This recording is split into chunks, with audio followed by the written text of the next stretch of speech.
Hey guys, DylanSchuyler and Rosie here, and I'm Hello. going to be interviewing her, and she is bi. Yep. Yep. Let's make it awkward. So first question, how old are you? 26.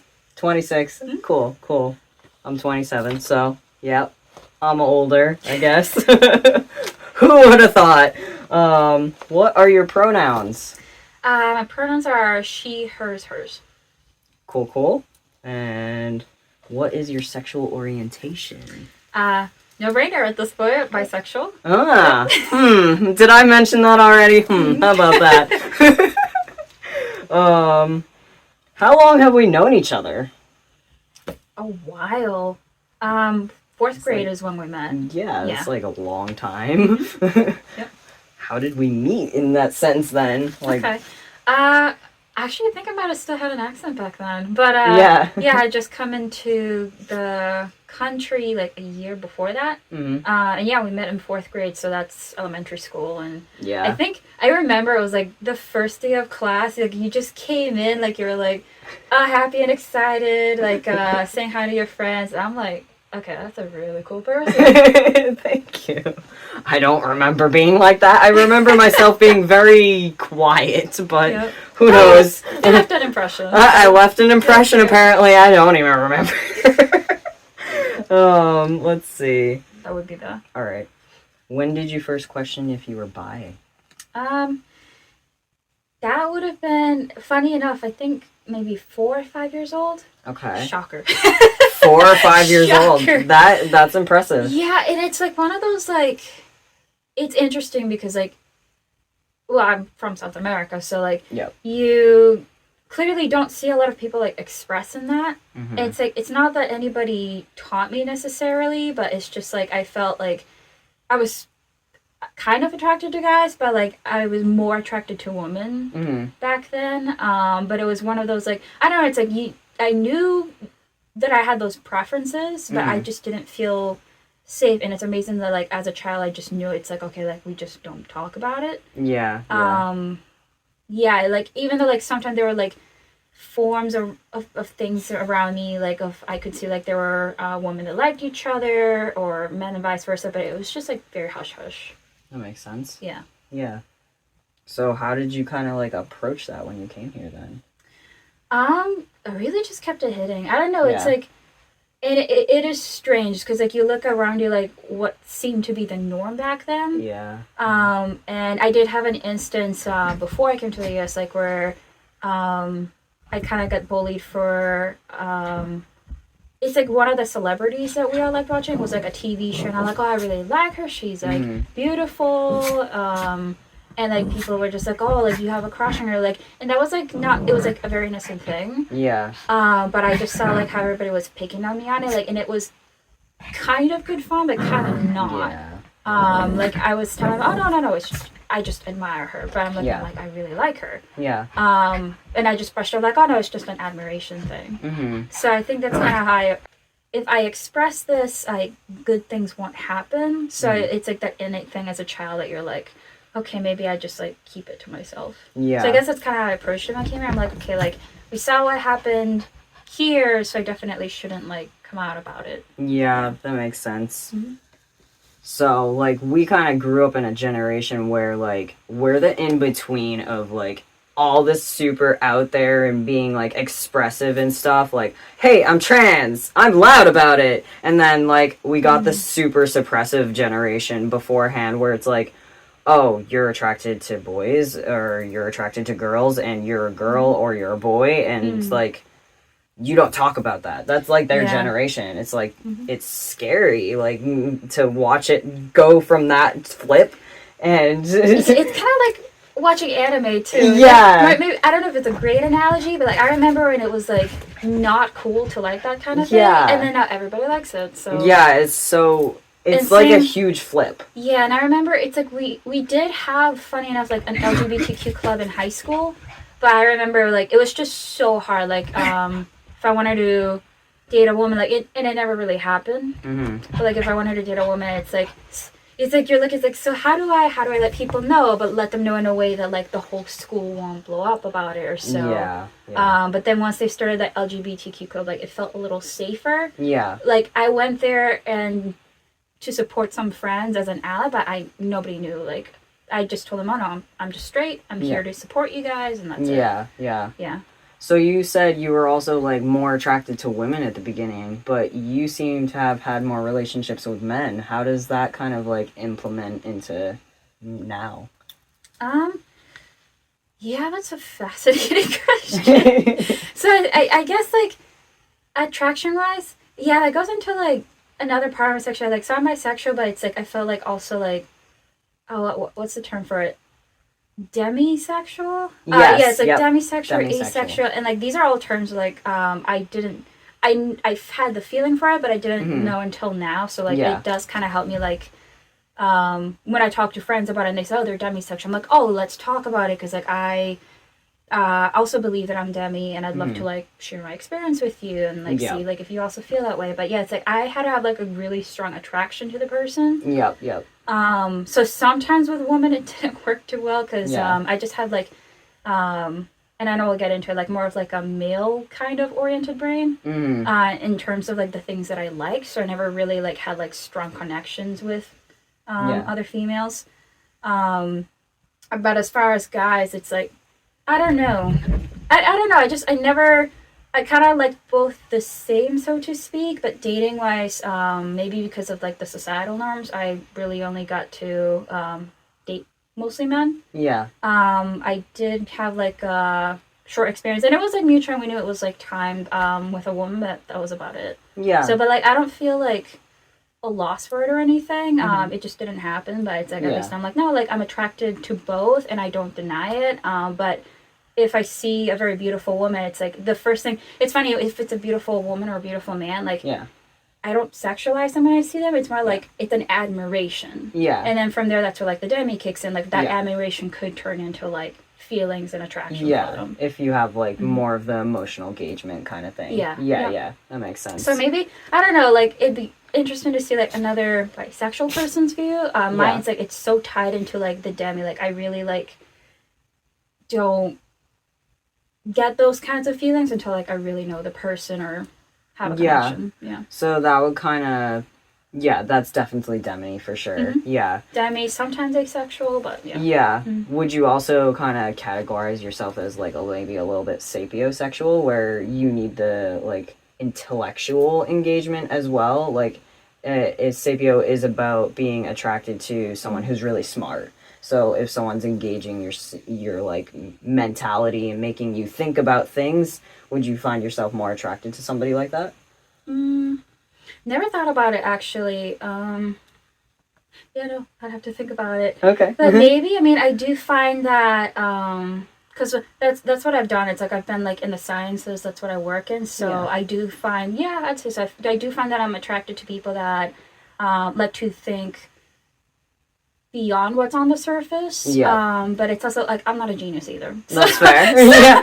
So I find myself like if I see somebody who's like a little bit smarter than me and makes me kind of almost feel stupid in some senses, I'm just like, oh my god, you're so smart. I'm like all about you kind of thing. It's like a really weird obsession that I get, and it's like if you make me feel like you're smarter than me, then that's like kind of where my sapiosexual just kind of steps in a little bit.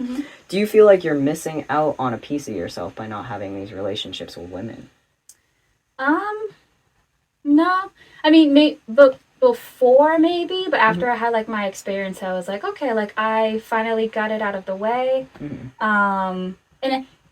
And it's interesting how you asked that with me, like with my last relationship that I was in. Well, I was already like very set, like, okay, like this is the person for me. We're gonna get married.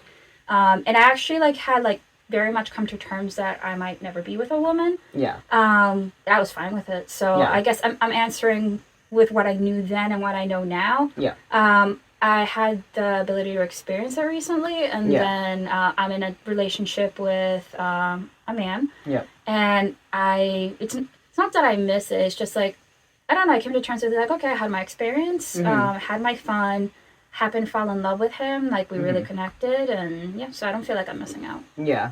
I know that some people would probably say that you're not bisexual because of that, and because of the fact that you're, again, in a relationship with a man. So when I first came out, and that was last year too. Oh, yeah, which is like, this is like the first time that I'm like talking to somebody so openly about it. I mean, we've had our conversations, but as far as like having an audience or something like that. Yeah. But I know when I first came out, like, so my friends were fantastic about it. Yeah. But I think you're officially like one of the first people too that I Yes, I was. but yeah, everyone else, I was like, oh my god, what are they gonna think of me? And first came out, I told my friends that I was afraid of like the reactions, but I guess part of me also knew that I had a really good, solid group of friends, that they were not going to react badly. And if they did, then hopefully we could patch the relationship, have some conversations.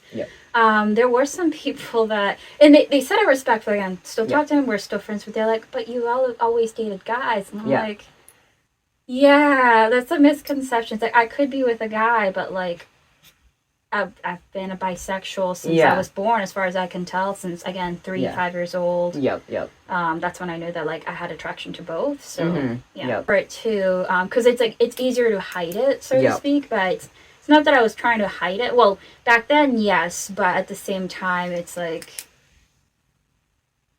it's, like, so when you tell people you're bisexual, you're like, oh, but you're dating a guy, it's, like, should I be dating two people at the same time? Yeah, you want me to be pan? Because it's like, I mean, and I respect that too, but it's like,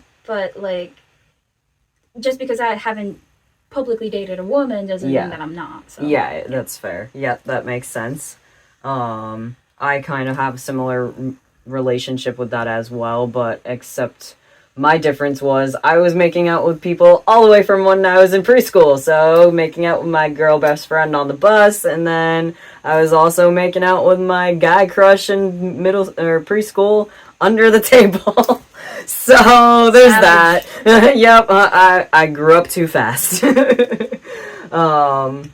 What are some positive and negative experiences you've had that stick out the most to you regarding being bi? Well, I only really came out last year. I feel like I came out, things happened, like, I don't think I had any losses, honestly, as far as my friends. Like, I just had, like, some people asking more questions. I also, like, was pretty good about, like, when I made the video, I made, like, a long post explaining, hey, like, I'm still the same person that you all knew. It's like nothing's different. It's like you really shouldn't see me differently, other than like I want to come out with it and say I'm bisexual, because I felt like I was lying to people and I didn't want that anymore. It is like, I just felt like as soon as I said, it's like a huge weight fell. I can relate to that. Yeah. And I've had also people thinking a similar thing from being trans and like changing from a feminine presenting person to a masculine presenting person. I've had people be like, oh, so you're going to change like your whole personality and everything. No, that's not the case. I'm still going to have the same personality that you guys have always known me to have. I might have like a flamboyantly gay personality, but I'm still going to be a guy at the end of the day, kind of thing. But again, I'm still the person you all grew up knowing me as. So I think that's kind of like where a lot of misperceptions are, unfortunately, when it comes to like the trans community. They just like that you come out of the closet and they're like, oh my god, you're gonna be this whole new monster of a human. And it's like, no, we're still the same. We just are more confident in standing our ground in who we are. And I think that's where the misperception of all that comes from.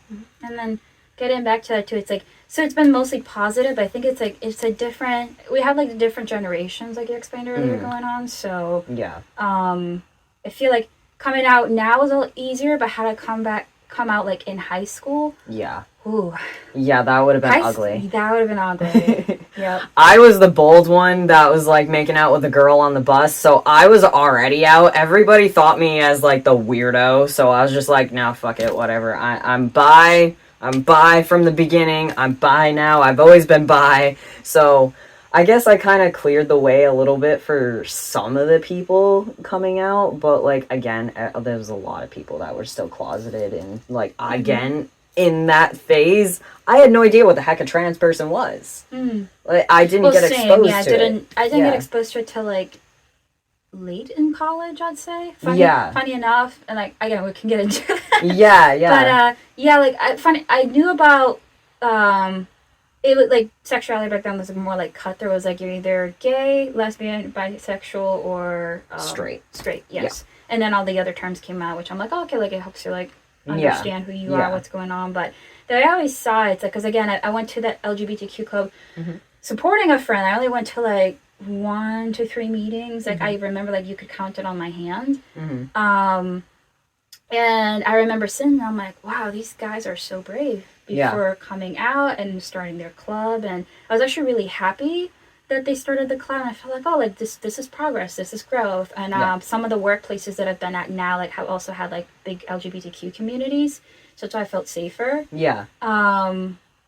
But yeah, I remember like I still didn't feel safe enough back then too. And I was like so focused on my studies. Like there was a big stress. It's like I can't do, and that's so sad. That's why like I like where I am now. Like I would not go back to high school, but like it was like such a sad thought that like, oh, like what if I lose a scholarship, or people look down on me, like even though like I had like amazing grades and ranked really high in my class, like I just didn't want like the misconception. But again, I felt like I was lying to like some of my friends who are like in that club and like that I was supporting. Like at least like I supported them. Like somebody made fun of them, like I'd stick up for them. But I still felt like, well, I'm not really there with you. Like and I would love to tell you who I am, but I just didn't feel right back then. I get that. Just so you know, it isn't you lying, it's just that you weren't comfortable to come out of your closet. You possibly also didn't have a safe space to come out. So that's not lying, it's just protection of yourself.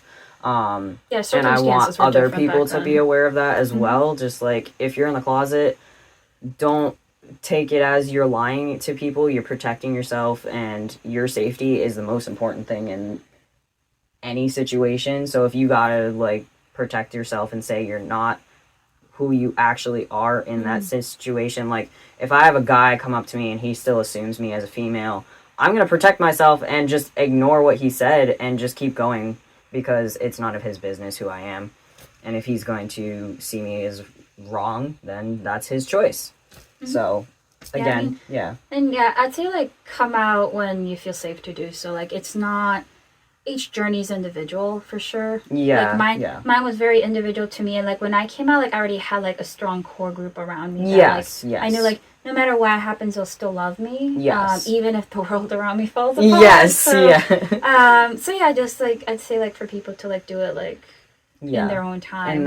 And for me, it was like that's actually a really good point too. It's like I was doing it to like protect myself, but now I feel like again like that weight's been lifted off my shoulders. I feel more authentic, and man, it feels good to just like be myself and not have to worry about it. And you don't have the pressure of the people that were suppressing you around you anymore, because most of us cut ties with the people who are going to be that judgmental person. And yes, we might try to keep the connection with the few people that are trying to make the effort to see us grow, but at the end of the day, if they're not going to put in the effort, we don't need to stress ourselves out to please them, because we are trying to be ourselves, and that's the most important thing in our lives.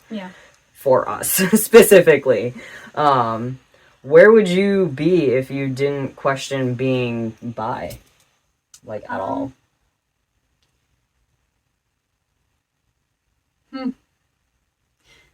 Well, that's a tough one, because like I've always tough in the sense that like I just always questioned it. I mean, I don't stop questioning. Not questions, like I knew.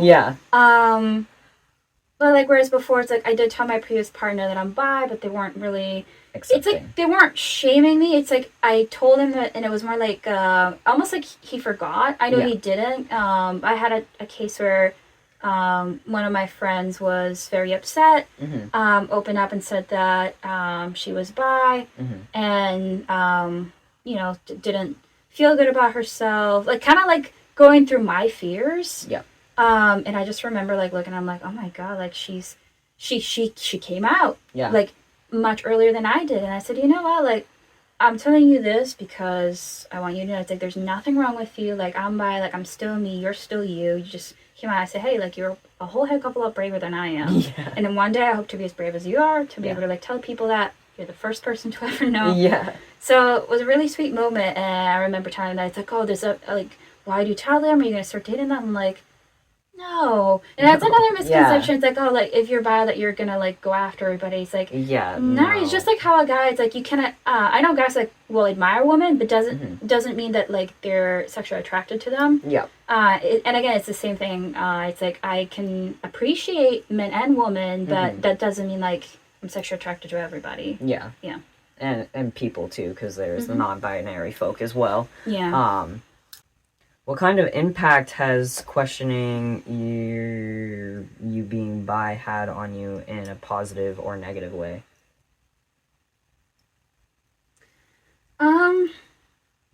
It hasn't been negative necessarily. I'd say it together, positive or negative. It's just given me a lot of empathy for people.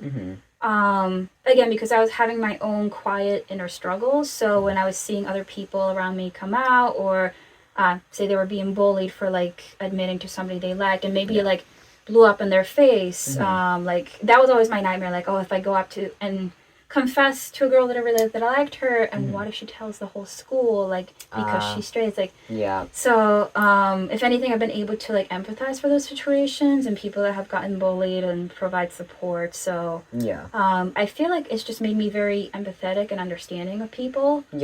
Even before knowing about the trans community, when I started hearing about it, I was like, okay, well that's different, but you know, it's like being bi and in part of being LGBTQ, it's like it just made me more understanding. Yeah.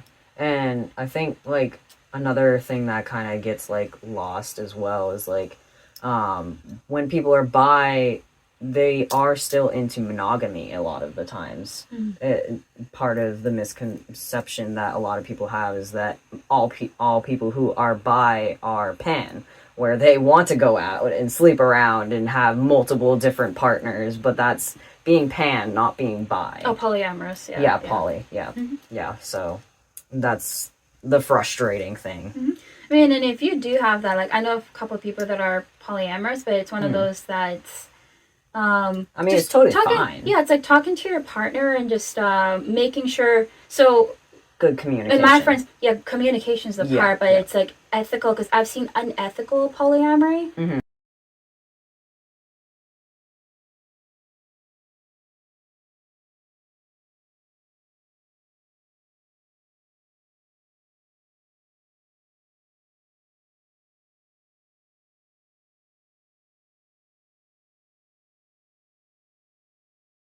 And then I've seen, polyamory is supposed to be ethical to begin with. Like that's the biggest thing. It's like it's supposed to be safe and ethical for all partners involved. Communication being a strong piece from my heart. And one of my friends explained that because there's polygamy and then there's polyamory, and I'm like, oh, that's actually like a beautiful description. Not for me, but I respect it. But I know some bisexual folks that are fully monogamous and some that are polyamorous, and you know, to each his own. But like there's a misconception about that. A lot of people see poly people as like basically sluts, or like they're sleeping around, and I think that's like a very wrong way of viewing it, because you can have like your own little group of people who like to sleep with each other. I mean, there's also, slinger? What is the older term for that? Swingers. Thank you. Swingers. So like older people have these swingers, and I mean, they probably weren't looked at as the best people around, but it's kind of a similar thing. I'm sure a lot of swingers possibly are poly as well. So it's like, come on, guys. But again, it's like, as long as it's ethical, like you're consenting. And same with monogamy. It's like some people are unethical in monogamy. So, So now we're going to question your gender as well. So what made you come to the conclusion that you were a woman instead of like a man or non-binary? And when I was younger, I mean, I was born female. So, and I really embraced it back then. When I lived with my mother, she got me a lot of pretty dresses, did my hair. I'd say it's more like when I came and met my father, and as I was growing up, I was starting to see. We were learning about gender roles in elementary school, and that Yep. really opened. It's like, oh, this is what I was seeing, like especially back home of women belonging in the kitchen Yep. or stereotypical jobs, I guess I would say. Yeah, like sewing or doing cleaning Yeah, it or was something like my that. family here that told me that, oh, like if you wanted to be like a scientist or engineer, if you like mathematics, go for it. So they opened my mindset a little bit more to that. Yeah. But I guess there was also I noticed that my father, it's weird because both my father and my mother really wanted a girl. Hence I have three brothers. They really wanted to have They a girl, really so I'm wanted the a girl. so I'm the youngest one, but weirdly enough, like my mother was over the moon to have a daughter. I think every mother wants a daughter. Of course, yeah. Whereas my father, it's like he got the daughter, but then it's like I don't know, like he paid more attention to the boys. Listened to their opinions more. That's typical father, I honestly think. Yeah. Especially like with culture, like I had like the whole cultural dynamic too, but tends to be the case like around the globe. Yeah. So I had especially a hard time because like even growing up, like my mother would tell you, it's like I was in my dresses, but I was coming home like covered in mud. Yeah. Because I love just like playing in dirt, running around. I love playing like I had my Barbie dolls, but I really loved playing with my brother's toys, and like this is without like anybody really influencing me. Like I just gravitated towards those things. Yeah. And just got into like as I got older, I'm like okay, like college. College. I already like told myself, okay, I'm definitely female. Yeah. But just to give an example, it's like I still do things like welding, and I like working on my car. I have a motorcycle license. I drive stick. So it's like things that are very masculine. Like associated with being masculine or with men. Yeah. But like growing up, so I had stuff like that going on where I'm like, okay, I have preferences. I obviously again didn't get along well with girls in my class because I didn't care about makeup, didn't care about jewelry. I look nice, but I was like, I don't want to talk about this all the time. Yeah. So I liked having like more wholesome conversations about like politics. Politics, guys, like, and again, like I had to grow up fast too because like in our cultures, like we start taking care of our families very young. So I had to grow up very fast. So like any conversation that like usually tended towards like guy stuff I really enjoyed, or anything like adult related, like again like politics, news around the world, so like that fascinated me. And like I really just questioned it more again because I just felt like my father respected my brothers more, and there was a lot of abuse going on too, so that didn't help. So I started the abuse, and even I will say, like, I understand that I'm attractive. Knowing that because of a lot of unwanted attention that I received growing up. And it got to the point where I was just, like, so sick and tired of it. Yeah. That I started wearing men's clothes, hoping that it would just, like... Deter them. No, it does not. No, it doesn't. A creep will be a creep. A creep will always be a creep. And I felt what comfortable you in that, like. but, like, I was still struggling Yeah. with the clothing that I was wearing. And my father was still not paying attention to me necessarily. So, so it was like just having that fight of just having moments where I'm like, I wish I wasn't a woman. Like, I wouldn't be going through the experiences that I'm going through. So I struggled a lot with that. Like, I'd say like late middle school to like mid high school. And then I forget what exactly was the change for me. I can't like attribute it to something. I think it was just slowly coming to terms with like femininity. Yes. And I started taking like pride in it. I'm like, you know what? Like, especially when I was learning about like other like authors and figures that I really liked. I'm like the more that I saw examples of like really strong women. Yes. I started thinking, you know what, like being a woman's actually pretty cool. Yeah. And I like that it's not straightforward because it just made me more proud of like everything that we had accomplished. Yep. And it made me feel like, man, I am tough. Yeah. I am tough, like the fact that like, you know, dealing with periods and stuff like that. You are a woman. You get to deal with all the bullshit. And I know men have their share of things too. Of course. Like all my, like, and for sure, like I highly value the things that men go through, and like I had a lot of guy friends that like because I didn't, because of my father, I really didn't like men for a while, and Yeah. because of the men that were giving me unwanted attention, I really did not like men for a while. So my best guy friends, they slowly opened up like a different side of men. Like I saw Yeah. like a gentler side to them. I feel like being a woman, it's like that we weren't intelligent, that we were again supposed to like cook and clean at home, Yep. raise kids. Yep. And again, this is my perspective. Now, like different women growing This up, is like, a lot of different the things. perspective in the community that Yeah. I've grown up in as well, so. And from our generation too. Yeah, exactly. So yeah, like I had like this. I was like very anti-femininity. I was like anti-feminist. I wanted women to be empowered. Yeah, but I was just yeah. very anti-femininity, and like yeah, again like dressing up like flannel shirts, jeans, like nothing that would show my shape or my figure. Yep. And then over time, I started like I'm trying to like think of like some of my role models, but we'll probably like edit that in.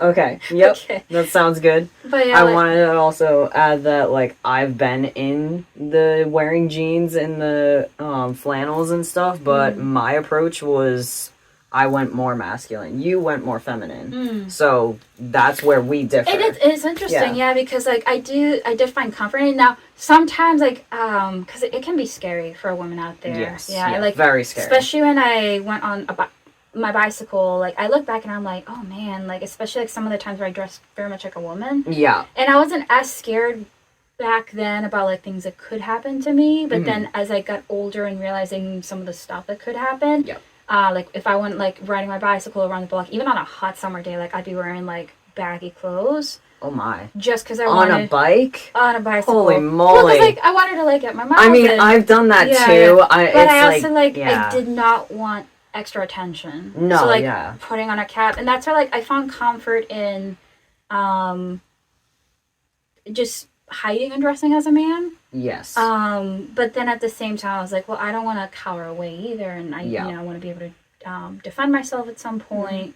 And not have to live in fear. It's like, especially in photography too. I think that's what started it. Because I loved photography in high school.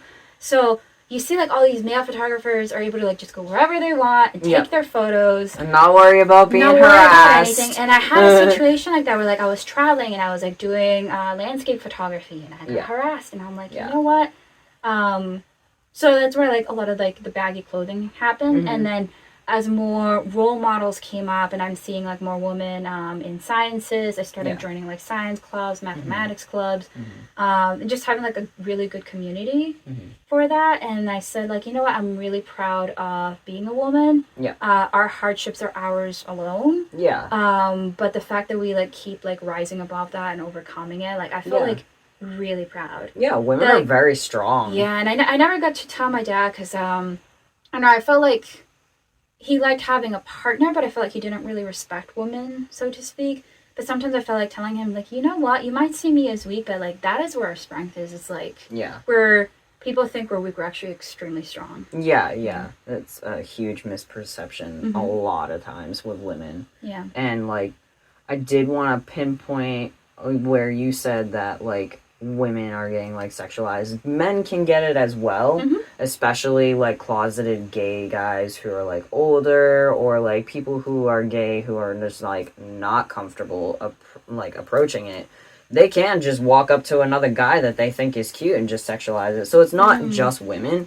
It is everybody, but like yes, women automatically will get it a lot of the times, a lot more often than men will. So I think that's where it's kind of shameful in the cisgender men community, unfortunately. And it's again like growing up and like learning, and it's like compassionate. So like it's more of these stories came out like even from some of my friends, especially the ones that taught me like not to fear men necessarily. It's like be cautious still, like, but all genders need to be cautious, you know. Hearing some of like their horror stories. I know I had a thought with that. I know that also that I have quite a few guy friends who have bad experiences in churches where it was with a priest. And now they've grown up and they don't even know how to address their sexuality because they had this experience with a priest, and now they're like, am I gay? Am I straight? Am I bi? Or am I just asexual? Like, I don't know how to come into the world too much anymore, and then they suppress it, and then now they really can't even figure out where it comes from because they bury it so deeply. So it's scary that we all kind of have to go through this, and that like young adolescent boys are getting treated this way. Yeah.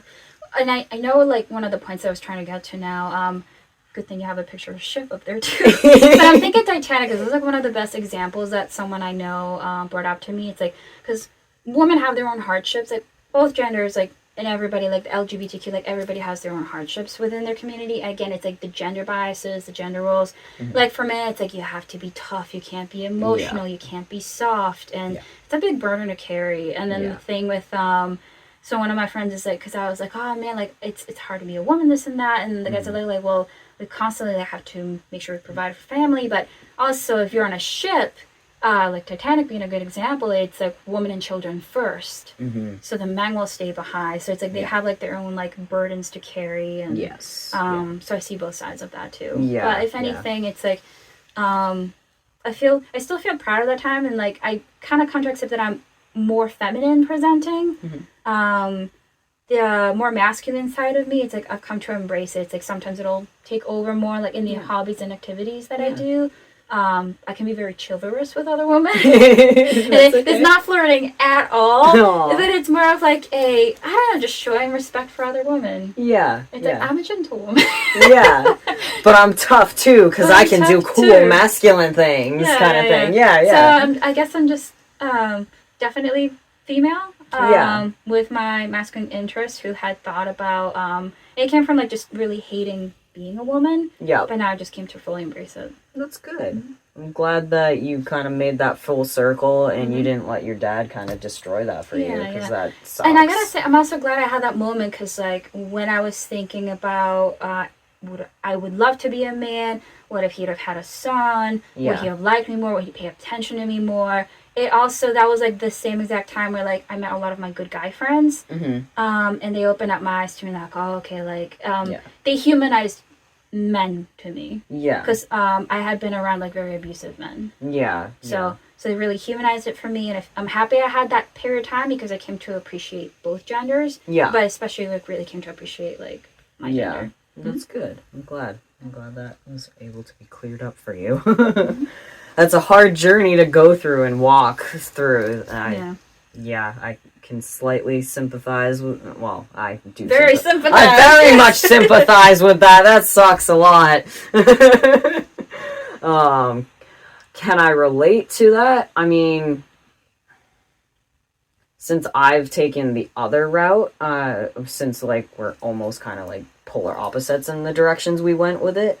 I went more masculine. My dad always wanted a girl, and he was very proud of having a girl. And then the second I was like, hey, I'm a guy, he was just like, he was kind of butthurt, honestly, because he was like... Oh, so that's amazing that he wanted a girl. It's like, it's hard to hear about those sometimes. My dad was like super proud of having a girl, and his reasoning behind it was more that like, his mother wanted to have a girl, but she got 2 boys. So he was proud of the fact that he was able to kind of give to his mother what he never could have been. And so now me kind of coming out as, like, I'm a guy, there's a bit of disappointment there, unfortunately. And, I mean, I've kind of come to terms with it, and he's also come to terms with it, and we both have accepted it.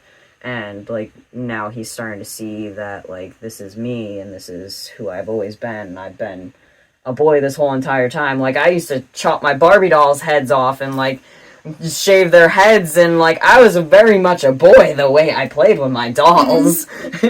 And then, like, my cars, I'd sit there and smash them together and, like, destroy them. So, like, I was a boy the way I played. So, like... I don't know what else to say about that. Like, I don't feel the need to, like, explain endlessly that I'm a guy to everybody, but, like, I am, kind of thing. Well, like, it was interesting because, like, when we met in elementary school, you're more feminine presenting. Oh, yeah, definitely. And then when we reconnected, you were, what's it called? Kind of a tomboy. When you were, they, them. Oh, yes, non-binary. Yes, okay. Yes.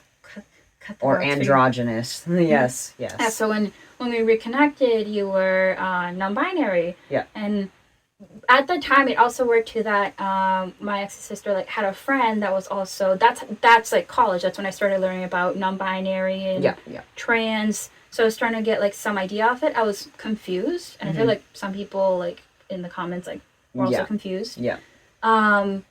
So I was confused, but like I was also accepted. Like, oh, okay, you know, it's I don't know. I just always felt like that's everybody's like individual journey. Like even when I first started hearing those terms, I'm like, okay, it's their choice. It's their choice. Body, it is who they are. It's like, and again, it came from like the empathy of being bi, and I'm like, I'm just me. Like it is different, and I feel like people are confused because you're wrapping your head around the gender. Yeah. I didn't really have that much of a transition with you in that sense. And I just feel like, oh, well, feminine presenting, then you were non-binary, and now you are masculine. So it's like, it wasn't earth-shattering for me, because again, it's like more like I saw you for who you are, like your soul. Yeah, yeah. So I don't know, I'm happy to be able to be that kind of friend too, and I was like, well, if my kids end up being trans, like the best thing I can do, like it's my message out there too, is just being, the best thing you can do is be supportive to your friends, and even if you're not accepting of it, I'm very much accepting of it. Yeah. But even if you're not accepting of it, like, especially if it was my kid, it's like I would want to not shame them, not make them feel like I want to be a safe person to them. Yeah. And I'd rather they come to me with questions about their journey than maybe get dangerous information from somebody else, or get into something that is more troublesome. Yeah, where I would rather, it's like, I feel like it's a privilege to know somebody who's trans, because if my children go through it, I'm like, okay, like let's talk to our friend and see like what they have to say, and they can give you some advice, and you're very thorough with it. Like I love it. Good. I'm learning a lot as I watch the videos. So. Good. I'm glad. I'm but helping. Part of me is also like, well, if my kids ever go through that, like I'd rather see them alive and happy being who they are than dead. Because some people, unfortunately, like that I knew in high school, that I didn't know that they were trans, and then like you start hearing like what happened and why they took their lives. I'm like, like I don't want that. For anybody I know, like any of my friends or my kids. So like, let's say I was unaccepting of it.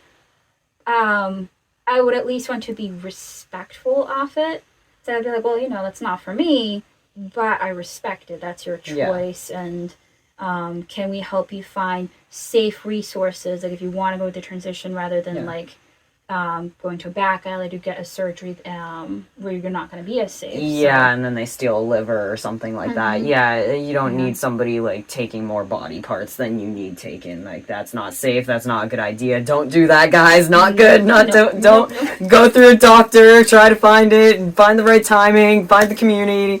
A lot of the times you may also get suggested to go talk to a trans person.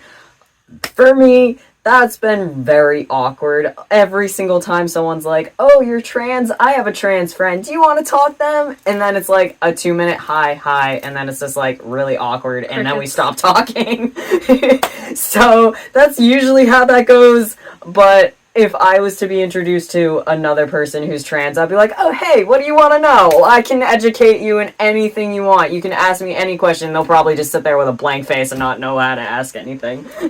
But I'd be there willing to answer anything. So it's a thing. It's hard. Yeah. But it's one of those, and again, I had the privilege before you, like one of my friends, their sibling also transitioned. So it was more like, I had questions. I kept them to myself, and I was just observing it. But I'd say, like, in his case and your case, it's like, it's kind of beautiful to watch. I know, like, it's confusing for people, and it's a very divisive topic. Yeah. But it's also cool. It's like, oh, like you're going through a metamorphosis. Like literally a metamorphosis. Physically, mentally, like you have to literally relearn everything. It's a lot too, especially like if you do start taking the hormones when you go through surgery. It's like, again, it's a lot of hormones, a lot of changes. Like, and I really hope like for people out there like that the more welcoming and open that our generations are getting, the community gets. I'm hoping that like all LGBTQ individuals will be able to get the support and the resources. I hope so too. Yeah. I mean, eventually, maybe if I have time and I'm not working 2 jobs, I probably will create like a list of like local ones for like Maine or something for because that's where I am located.